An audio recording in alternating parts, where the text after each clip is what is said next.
Hello and welcome to part 3 of the Cosplay 101 Foamsmithing edition.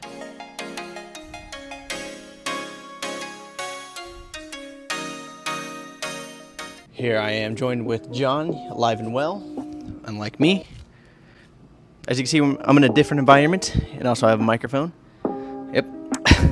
But anyways, we're going over materials for Cosplay 101 Part 3. So I have the table divided by this blue tape, throw that over there. I have this table divided into two sides. So basically, the one on my left side is the materials that are necessary to actually make cosplays and foamsmithing. The right side is the unnecessary things, but they're also really helpful tools.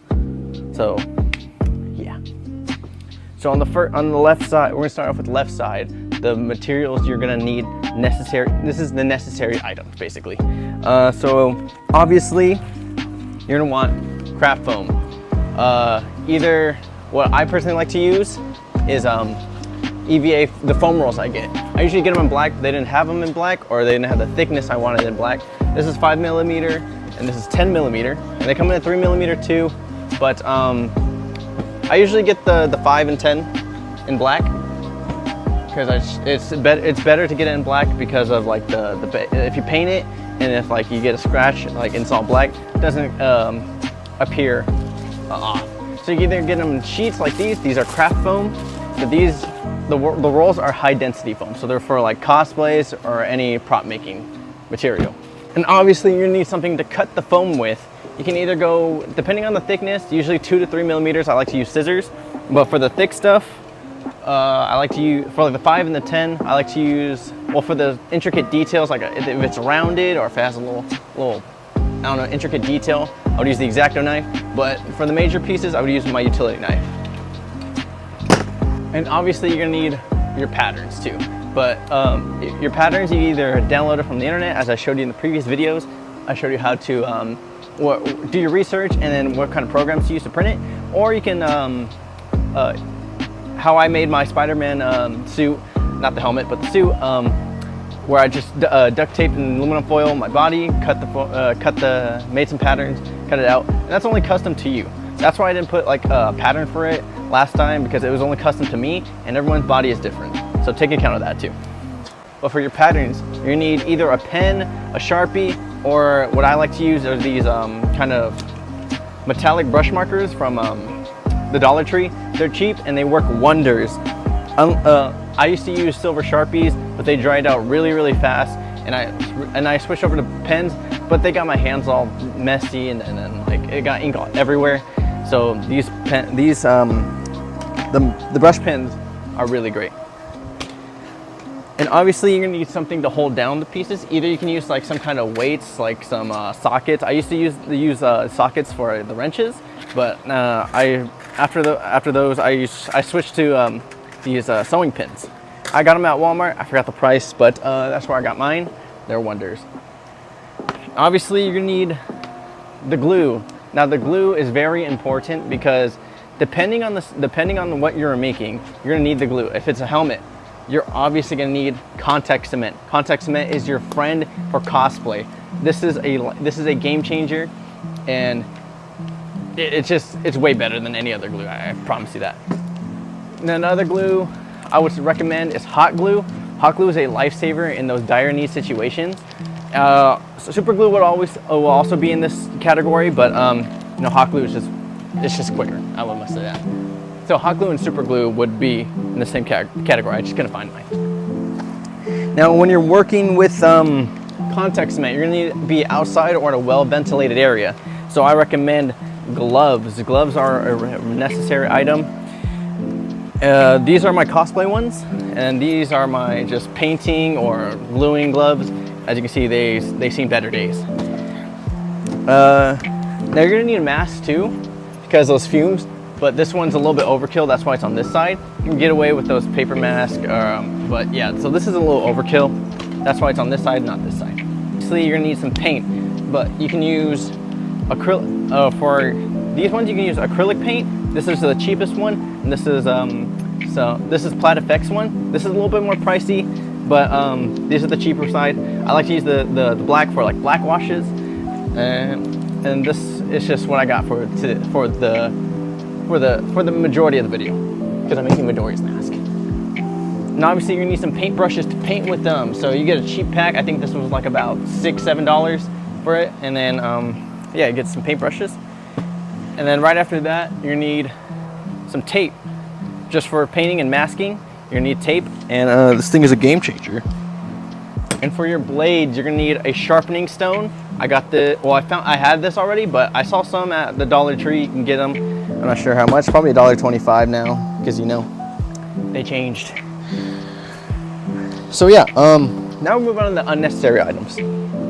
I would start off with a straight edge because, okay, there's the regular ones, like that's only 12 foot. Use that. It's better for straight edges and smaller cuts. But this is a yardstick just in case you have a sword or something. This is a game changer. And now these are cost tools, circle cutters. I'm gonna need to get new ones because this is broken. But this one's okay. This is a bevel edge cutter because I suck at making bevel edge cutters, and I've been doing cosplay for like 2-3 years. So the bevel edge cutter is a game changer. This is why it's on the unnecessary side, because you can get away with it on the utility knives.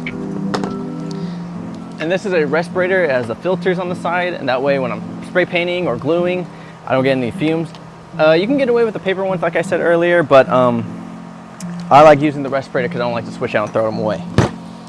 The next thing on this is the Bristol Board. Now, Bristol Board you use for gluing onto the template, so it makes it stiffer, and makes it stiffer so it doesn't flop around and doesn't bend. Because if it's on regular paper, it's gonna like stretch, it's gonna like move it everywhere, and then you don't want that. I don't do it, but I'm gonna start doing it because I want to, help out those people who want to start the cosplay or having trouble with cosplay. So Bristol Board is good. I got this whole thing for $10.99 plus tax. I don't know what the tax is, but yeah. Also, spray paint. Plastidip is, I hear everyone to seal their foam, but you can heat seal it with a heat gun. But if you don't have the time, you can use both if you want to. But sealing the foam, Plastidip is a great thing to use. I'm gonna start using that. And we got spray paints here. We got spray paint. Spray paint, you can get away with acrylic. For spray paint, you can get away with acrylics. I just started using spray paint, so I'm still kind of learning that process. But majority of my projects were using acrylic paints. And you're obviously gonna need a clear coat for it too, to get it that nice shine. This is not a very good one. There's a lot better ones, but this is the one I just got, so I'm gonna start using it. And then, if you're gonna use the Bristol Board, get some spray adhesive. I get the Loctite 200 because it comes with like a mist and it's easy to use. Sometimes the glue kind of like sticks in, so you gotta, let's keep it strong. Oh yeah, you gotta put a pin in it, and then yeah, it's a hassle. I don't use this a lot. But now, moving on to the soldering irons. If you're working with electronics, yeah, you're gonna need some soldering and obviously some solder if you're doing the wires. But I like to just hand do it. But as you can see, I have two different ones. The red one is used for actual like soldering with wires, and this one's just for my 3D print, because you need two different ones because you don't want to mix and match and this one gets dirty and you're soldering with it. Yeah, that's just not good. Now, next thing is a wood burner. The wood burner, you can obviously use the soldering iron to make the lines, but this wood burner makes those details and burns through the foam. And I like to have different things for, if you're like me, I like to use different things for different tasks. Now, if you're using these tools, you're obviously gonna need some safety goggles. Safety goggles are necessary for using these items because you don't want debris getting in your eyes. Next thing is a rotary tool or a Dremel, whatever you like to call it. But yeah, these things just sand it. You can obviously get away with sandpaper and just hand sanding it, but this makes it a lot faster. Same thing goes with the orbital sander. And this orbital sander just gets rid of the things. I like to use these on like swords. If I don't get the cuts right, it just sand it. Yeah, but you obviously don't need this to get away with hand sanding. The hand sanding just takes a little bit more time. Next thing is a heat gun. I got mine at Hobby Lobby because my other one broke. But I feel like these heat guns are necessary, especially if you're using high density foam. High density foam is like, it's tough to like form and like trying to get what you want. So I would like to change this here on the necessary side if you're working with high density foam. Sorry if this video is a little quicker than usual, because I'm rushing because I'm an idiot and I didn't charge my microphone, and if I didn't use it, then you couldn't hear me, because this video was supposed to be out before a long time ago, literally like 2 weeks ago. This video was supposed to be out, but the audio was garbage and you couldn't even really understand me, so I was waiting for microphones to make this video. So I hope you guys enjoyed this video and you learned something from it. More videos are coming out soon. Hopefully I can get them out faster this time. Sorry about the delay. But anyways, hope you guys like this video. Comment, like, subscribe, and see you guys in the next video. Peace out. I gotta hurry up. My mic's about to die. Damn it. Oh, crap.